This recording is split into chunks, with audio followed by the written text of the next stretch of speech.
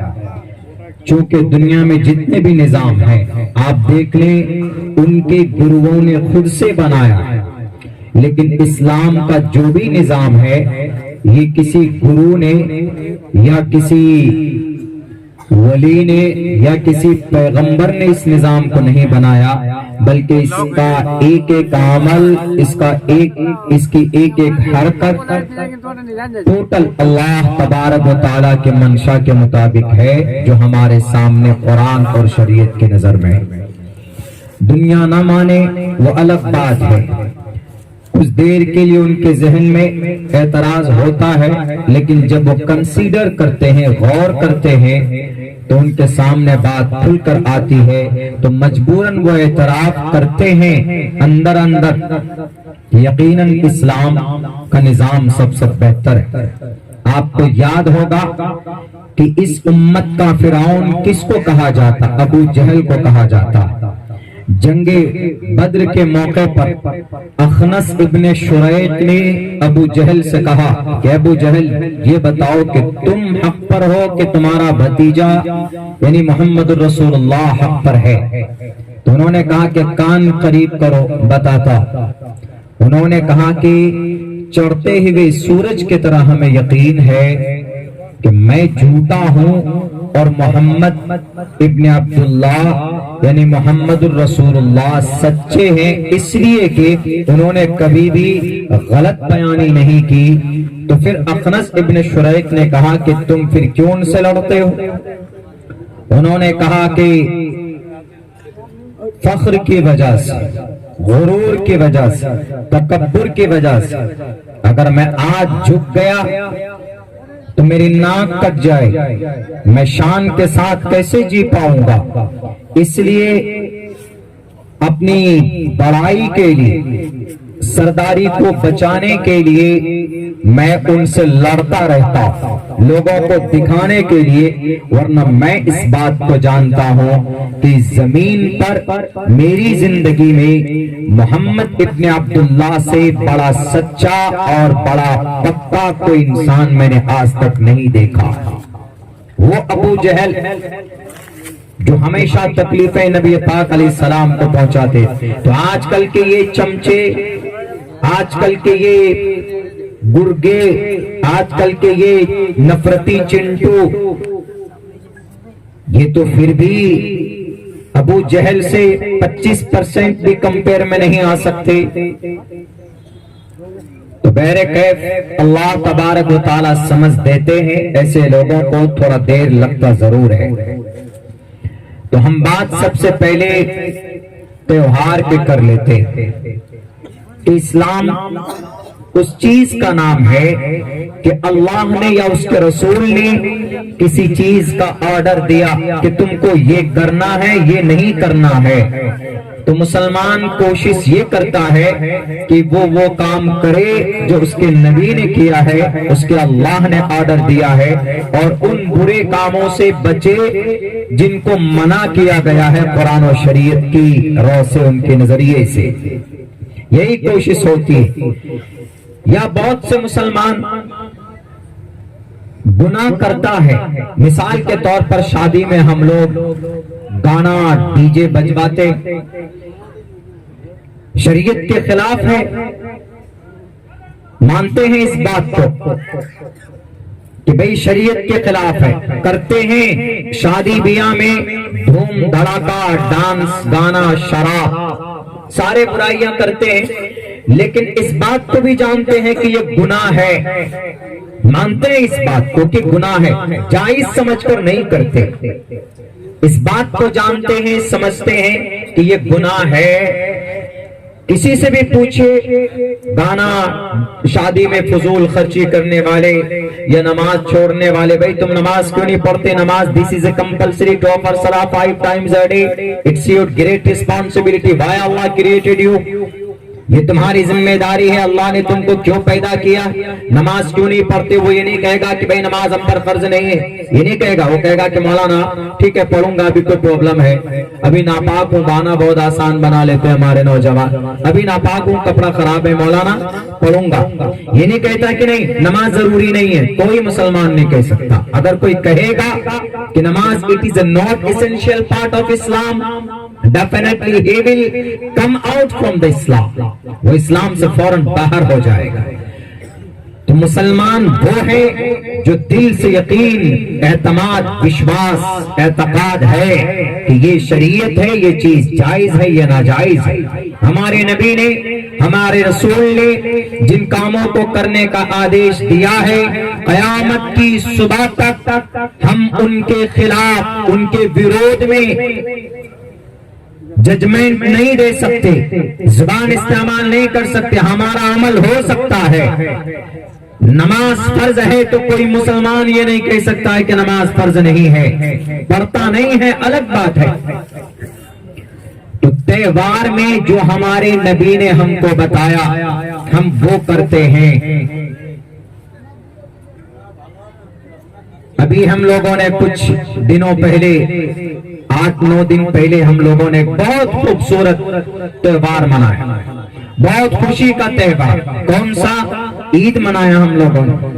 اور عید میں تہوار اسی کو بولتے ہیں جو ہمارے پوروج، ہمارے آخری نبی محمد اور ان سے پہلے جتنے بھی انبیاء ہیں ان کا بھی کچھ نہ کچھ کلچر، کوئی نہ کوئی طریقہ ہے۔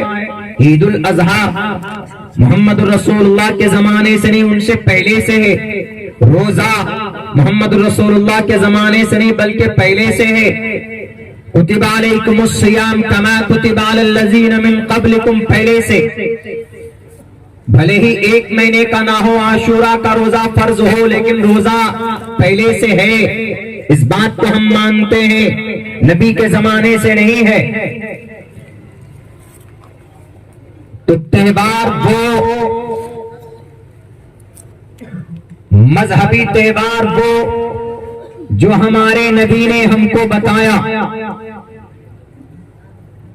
ہم میں اور اغیار میں فرق کیا ہے؟ مسلمان اپنے تہوار میں وہی کرنے کی کوشش کرتا ہے جو ان کے نبی نے ان کو بتایا۔ اغیار میں فرق یہ ہے کہ وہ تہوار میں وہ کرتے ہیں جو موجودہ وقت میں ان سے کہا جاتا ہے کرنے کو۔ ان کے تہوار میں مثال کے طور پر کمپیئر کیجیے، ایک طرف عید ہے، ایک طرف رام نومی ہے، دونوں کا ٹائم سیم ہوا، وقتی دنوں کے اعتبار سے 10 یا 15 دن آگے یا پیچھے۔ ایک طرف عید ہے، ایک طرف اسلام کے اندر بیمار ہے نہیں بھائیے، ایک طرف عید ہے اور ایک طرف رام نومی ہے۔ دونوں بہت بڑے تہوار مانے جاتے۔ عید تو اسلام کا سب سے بڑا تہوار مانا جاتا، اور عید میں کیا کرتے ہیں ہم اپنی طرف سے کچھ نہیں کرتے، بلکہ ہمارے نبی نے جو کام بتایا وہی کرتے۔ ہمارے نبی نے کیا بتایا؟ سب سے پہلے صبح سویرے اٹھو، عید میں 13 سنت ہے۔ علماء بتاتے ہیں، کتابوں میں یہ بات بھی لکھی ہوئی ہے، نبی پاک علیہ الصلوۃ والسلام کی حدیث دلیل ہے۔ عید کے دن سب سے پہلے اٹھو، نماز پڑھو، نہاؤ، نئے کپڑے پہنو، نئے کی گنجائش نہیں ہے، وسعت نہیں ہے تو پرانے اچھے صاف ستھرے کپڑے پہنو، خوشبو لگاؤ، اس دن گھر میں کچھ میٹھا بناؤ، کھلاؤ، کھا کر کے عیدگاہ جاؤ، اور عیدگاہ جلدی جاؤ، اور ایک راستے سے جاؤ دوسرے راستے سے آؤ۔ عید کے دن اور کیا کام کرنے ہیں؟ تکبیر تشریق پڑھو، جوانوں کو شاید تکبیر تشریق نہ ہو، سلمان خان کی فلم ریلیز ہوئی تو گانا پہلے سے یاد کر لیتے، لیکن تکبیر تشریق یاد ہے نہیں ہے؟ بتا دیتا ہوں، یاد رکھیے گا، اللہ اکبر اللہ اکبر، لا الہ الا اللہ واللہ اکبر اللہ اکبر وللہ الحمد۔ سارے گانا ایک طرف اور اللہ تبارک و تعالیٰ کی کبریائی خوبصورت آواز میں کی جائے تو ایک طرف، سارے سنگر فیل۔ گانا سنو گے چہرہ مسخ کر دیا جائے گا، گانا سنو گے شکلیں بندر جیسے بنا دی جائیں گے۔ اللہ کے نبی علیہ السلام کی حدیث ہے، آؤں گا میں جب شادی کے خرافات تو برباد ہوگی تو وہاں پر آؤں گا۔ قرآن پڑھو گے چہرے کے اندر رونق اور جناب نورانیت پیدا ہو، گھروں کے اندر خوشحالی پیدا ہو۔ اللہ کی بڑائی بیان کرو گے تو اندر سے طاقتور اور روحانی طاقت پیدا ہوگی، اندر سے اسٹرانگ ہوگے۔ گانا گاؤ گے دل کمزور ہوگا، چہرہ بندر کی طرح بنا دیا جائے گا، مسخ کر دیا جائے گا۔ گانا سننے سنانے والے کو اللہ تبارک و تعالیٰ اس زمین پر عذاب میں مسلط کرتا ہے۔ کہاں گانا سنتے پھر رہے ہو کان میں لیڈ لگا کر نوجوانوں؟ نہیں جناب، سلمان خان کا گانا آیا ہٹ کرانا، اسی لیے ہم سنتے ہیں۔ غلط بات ہے، کوئی خان ہو کہ کوئی پٹھان ہو، ہمارا ان سے کوئی لینا دینا نہیں۔ ہمارا رشتہ اگر کسی سے ہے تو قرآن اور شریعت سے۔ بات لمبی ہوتی چلی جا رہی تو ہم لوگ تکبیر تشریق پڑھتے ہوئے جائیں، ایک راستے سے جائیں دوسرے راستے سے آئیں۔ اور اس دن ایک بات یہ بھی کہی گئی، دیکھیے کہ اس دن عید کی نماز سے پہلے صدقۃ الفطر ادا کرو، جو بھی ہو صدقۃ الفطر، پونے 2 سیر گیہوں، جو، کشمش، چھوارا یا پنیر، وقت کے اعتبار سے جو قیمت ہے یا پیسہ دے دو، کن کو دیجئے؟ صدقۃ الفطر۔ اپنے گھر کے ہر فرد کے طرف سے صدقۃ الفطر ادا کرنا صاحب نصاب پر ضروری ہے عید کی نماز سے پہلے۔ اگر عید کی نماز کے دن صبح نماز پڑھتے سمے کوئی مالدار ہو گیا تو اس پر بھی فرض ہے۔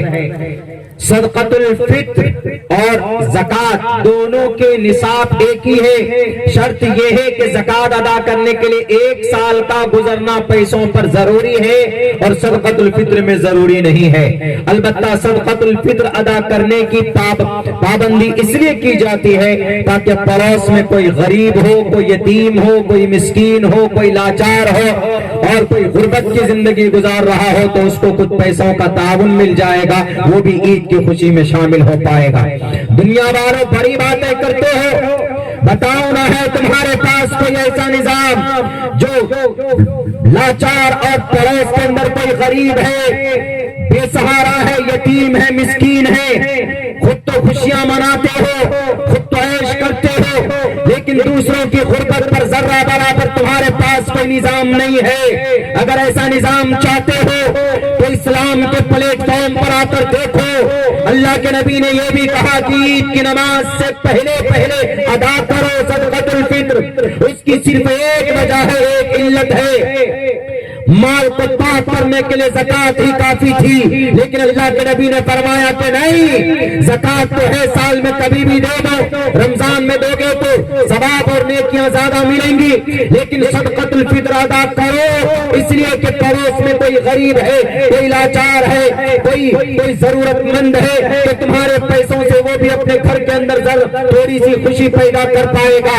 یہ فکر محمد رسول اللہ کو تھی۔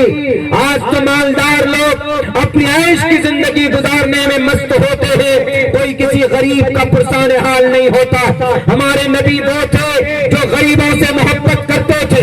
ایک جگہ مدینہ المنورہ میں مناخا نام کی ایک جگہ، آپ علیہ السلام اس بازار میں جاتے ہیں، بڑے بڑے مالدار صحابہ ہیں، آپ کسی کی دکان پر نہیں گئے بلکہ ایک شخص ہے غریب ہے، ٹھیلے میں مال رکھ کر بیچتا ہے۔ اللہ کے نبی علیہ السلام اس کے پاس پہنچتے، پیچھے سے کمر پکڑ کر مذاق کرتے۔ آپ علیہ السلام سید الانبیاء کیا؟ اتنے بڑے نبی ہو کر ایک غریب صحابی کے ٹھیلے پر جا کر ان سے مذاق کرتے ہیں اور مذاق میں کہتے ہیں کہ ہے کوئی جو اس غلام کو 1 دینار و درہم میں خریدے؟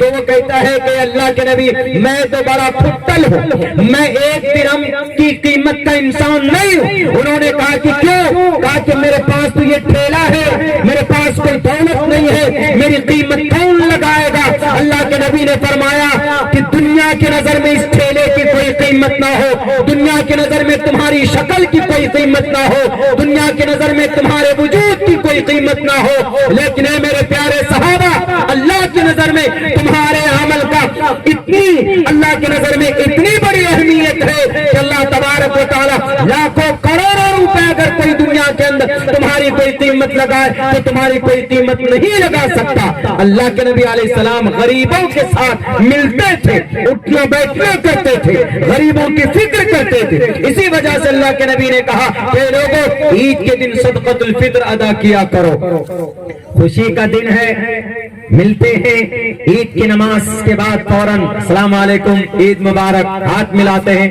برسوں کے بعد ملاقات ہوتی ہے، آپ کو بھی عید مبارک، آئیے ہمارے گھر ذرا جو کچھ بھی پکا ہے کھا لیجئے گا۔ اتر پردیش میں چلے جائیے، اتر پردیش میں جہاں راون راج ہے آج کل، جنگل راج ہے آج کل، وہاں چلے جائیے تو وہاں پر لیکن یہ چیز ہے ہمارے مسلم طبقے میں کہ ہر کسی کے گھر جاتے اس دن بنا پوچھے، کیوں؟ خوشی کا دن سمجھتے ہیں بھائی، ایک دوسرے کے گھر پہ جاتے ہیں، کھاتے ہیں، ہیومینٹی بڑھتی ہے اور محبت بڑھتی ہے۔ عید کے دن کا تہوار، اس دن کوئی نفلی عبادت بھی آپ کی قابل قبول نہیں، کیوں؟ اللہ کے نبی نے فرمایا خوشی مناؤ، آج عید کا دن ہے، تکلیف مت دو کسی کو، آج خوشی کا دن ہے، اس کو تہوار بولتے ہیں۔ اگر ایسا کوئی مسلمان اس طریقے سے مناتا ہے، کوئی کیا ٹوٹل مسلمان الحمدللہ اسی شانتی کے ساتھ مناتے، تہوار اس کو بولتے ہیں۔ ہمارے نبی نے جس پیٹرن پہ، جس سمبل کے ساتھ، جس طریقے کے ساتھ بتا دیا، ہم اسی طریقے کے مطابق تہوار کو مناتے ہیں۔ اگر رب کو راضی کرنا ہو تو نبی کی پیروی کرنی پڑے گی، کیونکہ رب کہتا ہے ان کنتم تحبون اللہ فاتبعونی یحببکم اللہ۔ زمین کے انسانوں، زمین پر بسنے والے ایمان والوں، اگر تم چاہتے ہو کہ if I like you all، میں تم سب سے محبت کروں، you must to follow، you must to فعل امر ہے، you must to follow the method of the last prophet، محمد کے طریقے کے مطابق زندگی گزارو، you must to follow۔ اور الحمدللہ 2 ارب مسلمانوں نے عید کی نماز ادا کی، کہیں سے کوئی دنگا فساد سننے میں آیا نہیں آیا۔ لیکن اس سے پہلے اسی رمضان میں ایک اور تہوار منایا گیا ہمارے سناتن دھرمی بھائیوں کے طرف سے، اور اس تہوار کے اندر اپنے ایشور کو خوش کرنے کے لیے مریادہ پرشوتم شری رام چندر جی کے نام پر دکانیں لوٹی گئی، مدرسے جلا دیے گئے، 114 سال پرانا مدرسہ جلا کر راکھ کر دیا گیا، 4000 کتابیں پستک جلا کر خاک کر دی گئی، شوروم توڑ کر جناب بڑی محنت اور مشقت کے ساتھ ایک دکان کھڑی کی جاتی ہے، اس دکان کو لوٹ لیا گیا۔ کیا اسی کا نام تہوار ہے؟ رام نومی میں کرنا کیا ہے، عید میں کیا کرنا ہے؟ مسلمان الحمدللہ کرتے، اس کو بولتے ہیں رب کو راضی کرنا، ایشور کو خوش کرنا۔ اگر رام چندر جی کو خوش کرنا ہے تو اب سے تقریباً 35 لاکھ سال پہلے تریتا یگ میں شری رام چندر جی پیدا ہوئے تھے۔ پوچھو راجا دشرت سے، رام چندر جی آسانی سے نہیں آئے اس زمین پر، بلکہ ان کے لیے پوجا، پرارتھنا، ہون، یوگ، یگ، نہ معلوم کون سی پوجا اور عبادت کی گئی۔ پرماتما سے، رب سے پوچھ دعا کرنے میں انہوں نے اپنا وقت خرچ کیا۔ کون؟ راجا دشرت۔ ایک شادی نہیں، 3 شادیاں کی راجا دشرت نے، ایک بیوی کا نام کوشلیا، دوسری بیوی کا نام سمترا، تیسری بیوی کا نام کیکئی۔ ان تینوں بیوی شادی اس لیے کی گئی تاکہ گھر میں کوئی سنتان ہو۔ جب شری رام چندر جی کے ابا 3 شادی کر سکتے ہیں تو اس زمانے کے محمد کے ماننے والے 4 شادی کیوں نہیں کر سکتے؟ جب راجا دشرتھ 3 شادی کرتے ہیں تو کسی کے پیٹ میں درد نہیں ہوتا؟ جب رام چندر جی کی اماں 3 تو جناب آج کے زمانے کا اگر کوئی مسلمان اگر 2 شادیاں کرتا ہے تو کسی کی پیٹ میں کیوں مرور پیدا ہو؟